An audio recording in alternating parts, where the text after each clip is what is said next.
Excel की एक और नई ट्यूटोरियल में आपका स्वागत है। आज हम वर्कबुक को कैसे क्रिएट करते हैं, कैसे सेव करते हैं, सबसे पहले हम वो देख लेते हैं। सबसे पहले हम एक्सेल को ओपन करेंगे।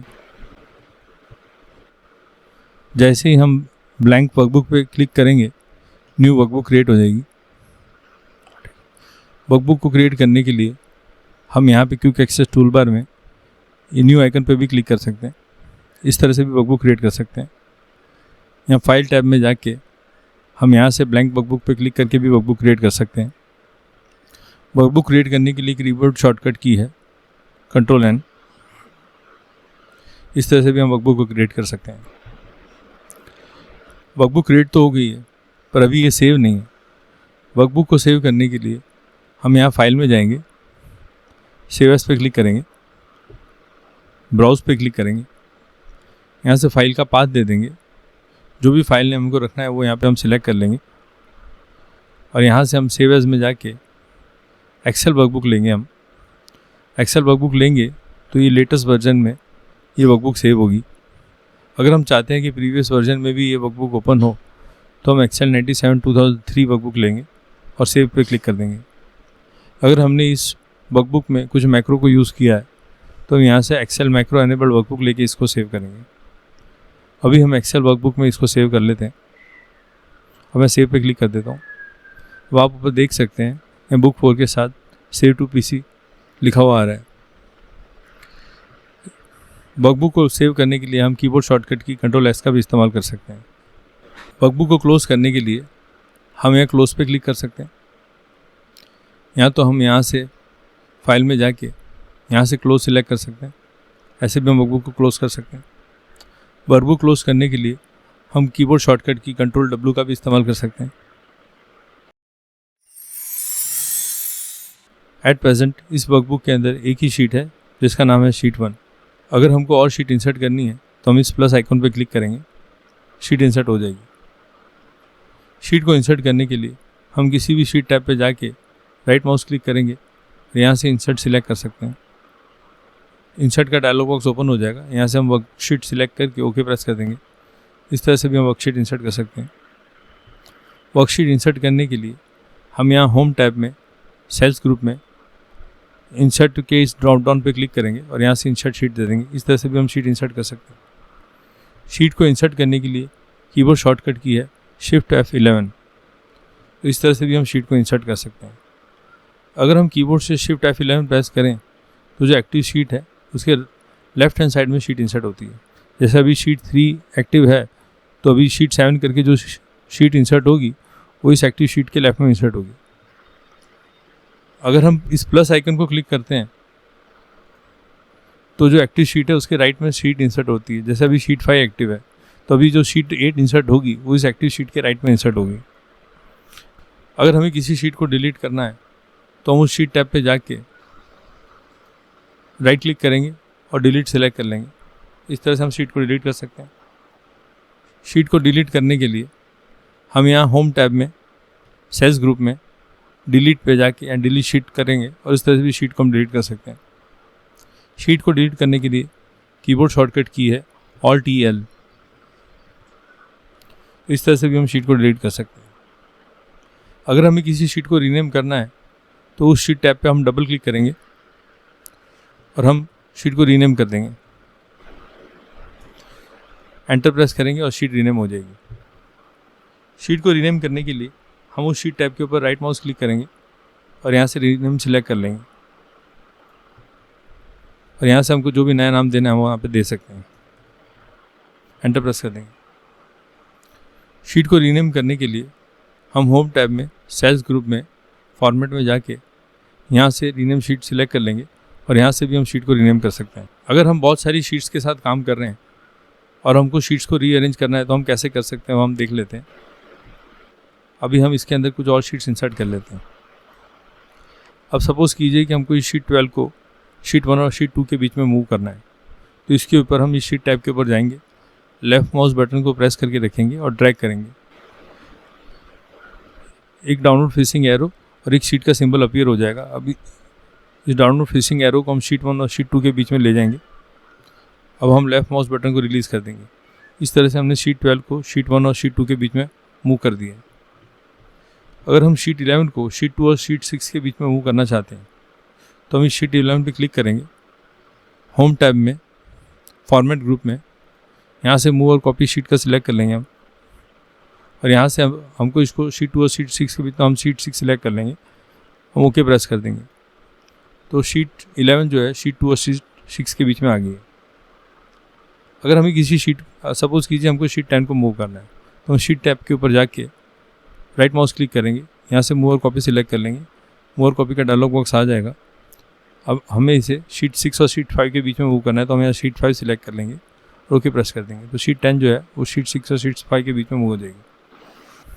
अगर हमें किसी शीट की कॉपी बनानी है तो हम उस शीट टैब पे जाएंगे, लेफ्ट माउस बटन को प्रेस करके रखेंगे, एक डाउनवर्ड फेसिंग एरो और शीट का सिंबल अपीयर हो गया। अब हम साइमल्टेनियसली कीबोर्ड से कंट्रोल बटन को भी प्रेस करके रखेंगे। अब शीट के सिंबल के अंदर एक प्लस का आइकन भी आ गया है। अब हम माउस को मूव करेंगे, इसे हम शीट 12 और शीट 2 के बीच में रखना चाहते हैं, तो हम डाउनवर्ड फेसिंग एरो को वहाँ ले जाएंगे। अब हम लेफ्ट माउस बटन को रिलीज़ कर देंगे, तो हम देख सकते हैं कि शीट 9 की जो कॉपी है वो शीट 12 और शीट 2 के बीच में इंसर्ट हो गई है। तो इस तरह से हम किसी शीट को कॉपी कर सकते हैं। शीट को कॉपी करने के लिए हम समझिए कि हमें शीट 9 को वापस से कॉपी करना है, तो हम शीट 9 पे जाएंगे, यहाँ से मूव और कॉपी सिलेक्ट करेंगे और यहाँ पे हम इस बार क्रिएट कॉपी पे क्लिक कर देंगे। अभी शीट 9 को हमको शीट 10 के पहले मूव करना है, तो हम यहाँ शीट 10 सिलेक्ट कर लेंगे, हम ओके प्रेस करेंगे, तो शीट 10 से पहले शीट 9 की कॉपी तैयार हो जाएगी। अगर हमको शीट को कॉपी करना है तो हम यहाँ होम टैब में फॉर्मेट ग्रुप में आके यहाँ से मूव और कॉपी डायलॉग बॉक्स सिलेक्ट कर सकते हैं और यहाँ से भी हम शीट को कॉपी कर सकते हैं। अगर हमें किसी शीट को हाइड करना है तो उस शीट टैब पे हम राइट क्लिक करेंगे और यहाँ से हाइड सिलेक्ट कर लेंगे। अब अगर हमें उस शीट को अनहाइड करना है, पहले हम एक और शीट को भी हाइड कर लेते हैं, शीट 10 को भी हाइड कर लेते हैं। अगर अब हमें उन दो शीट में से किसी एक शीट को अनहाइड करना है, दोनों शीट को अनहाइड करना है, तो हम किसी भी शीट टैब के ऊपर जाके राइट क्लिक करेंगे और यहाँ से अनहाइड सिलेक्ट कर लेंगे। यहाँ शीट 10 और शीट 9 ये दोनों शीट हिडन है, हमको शीट 9 को अनहाइड करना है। शीट 9 हम सिलेक्ट करके ओके प्रेस कर देंगे, तो शीट 9 जो है वो अनहाइड हो जाएगी। अगर हम मल्टीपल शीट्स को एक साथ में डिलीट करना चाहते हैं, सपोज़ कीजिए हमको शीट 12 को डिलीट करना है और शीट 9 तक सारी शीट्स को डिलीट करना है, तो हम कीबोर्ड से शिफ्ट बटन को प्रेस करके रखेंगे और यहाँ शीट 9 के ऊपर क्लिक कर देंगे। आप देख सकते हैं शीट 12 से लेकर शीट 9 सिलेक्ट होगी और ऊपर फाइल नेम के साथ एक ग्रुप लिखा हुआ आ रहा है। दैट मीन्स कि मल्टीपल शीट्स अभी सिलेक्ट हुई है। अब अगर हम डिलीट किसी भी शीट टैब के ऊपर जाके राइट माउस क्लिक करेंगे, यहाँ से हम डिलीट जैसे ही प्रेस करेंगे सारी शीट एक साथ में डिलीट हो जाएगी। अगर हमें कुछ फॉर्मेटिंग करनी है या कुछ ऐसी हम फॉर्मेटिंग करनी है जो हम चाहते हैं कि 3-4 शीट जो भी हमारे इस वर्कबुक में उन सारों में साथ में फॉर्मेटिंग हो जाए, तो पहले तो हम यहाँ शीट इंसर्ट कर लेते हैं। अब ये शीट 1, शीट 15 और शीट 16 पे हमको साइमल्टेनियसली तीन शीट्स के अंदर एक साथ में अगर एक ही तरह का जो है फॉर्मेटिंग करना है या डेटा इंसर्ट करना है, तो हम पहले तो इन सारे शीट को सिलेक्ट कर लेंगे। हम किसी एक शीट को पहले क्लिक करेंगे, कीबोर्ड से कंट्रोल बटन को प्रेस करके रखेंगे, दूसरी शीट पे क्लिक करेंगे, अब तीसरी शीट पे क्लिक करेंगे। आप देख सकते हैं कि फाइल नेम के साथ ग्रुप लिखा हुआ आ रहा है। इसका मतलब अब इन तीनों शीट का ग्रुप बन गया है। अब जो भी हम इस शीट के अंदर टाइप करेंगे वो साइमल्टेनियसली शीट 15 और शीट 16 में भी टाइप हो जाएगा, क्योंकि हमने ग्रुप बना लिया है। तो यहाँ पे सपोज़ हम इस तरह का फॉर्मेटिंग कुछ करते हैं, यहाँ पे हमने यहाँ पे इस रेंज को सिलेक्ट करके ऑल बॉर्डर्स दे दिया है। हमने यहाँ पे इसको सिलेक्ट करके थिक बॉर्डर दे दिया। यहाँ पे हमने कुछ सीरियल नंबर टाइप कर दिया है। अब मैं किसी भी शीट टैब के ऊपर क्लिक कर दूंगा तो ये जो ग्रुप है वो अब हट जाएगा। अब आप देख सकते हैं कि शीट 16 एक्टिव है, उसके अंदर वो सारा जो भी हमने डेटा इंसर्ट किया वो दिख रहा है। उसी तरह से शीट 15 पे क्लिक करते हैं तो वही सेम चीज़ दिखती है और शीट 1 पे भी। तो इस तरह से हम अगर मल्टीपल शीट्स के अंदर एक साथ में डेटा को एंटर करना चाहे तो इस तरह से हम कर सकते हैं। इन शीट टैब को आप अलग अलग कलर दे सकते हैं। आप किसी भी टैब पे जाके राइट माउस क्लिक कीजिए, यहाँ से टाइप कलर सिलेक्ट कर लीजिए, ऐसे जो भी कलर आपको सिलेक्ट करना है कर सकते हैं। मैं पर्पल कलर दे देता हूँ।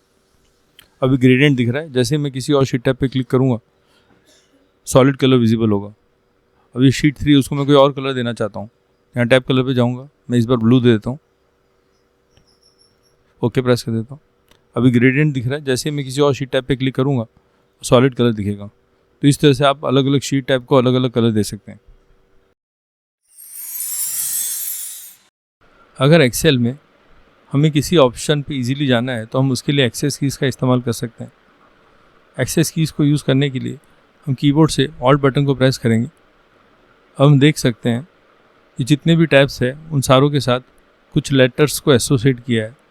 होम टैब के साथ एच को एसोसिएट किया है, तो होम टैब में जाने के लिए एच प्रेस कर देंगे।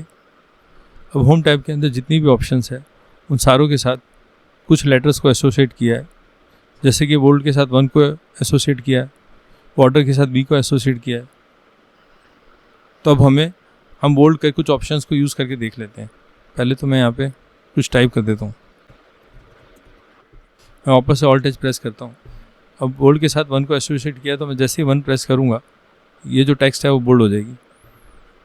उसी तरह से अगर मुझे अभी बॉर्डर है नहीं इसके अंदर, अगर मुझे इसको बॉर्डर देनी है तो मैं ऑल्ट एच प्रेस करूँगा।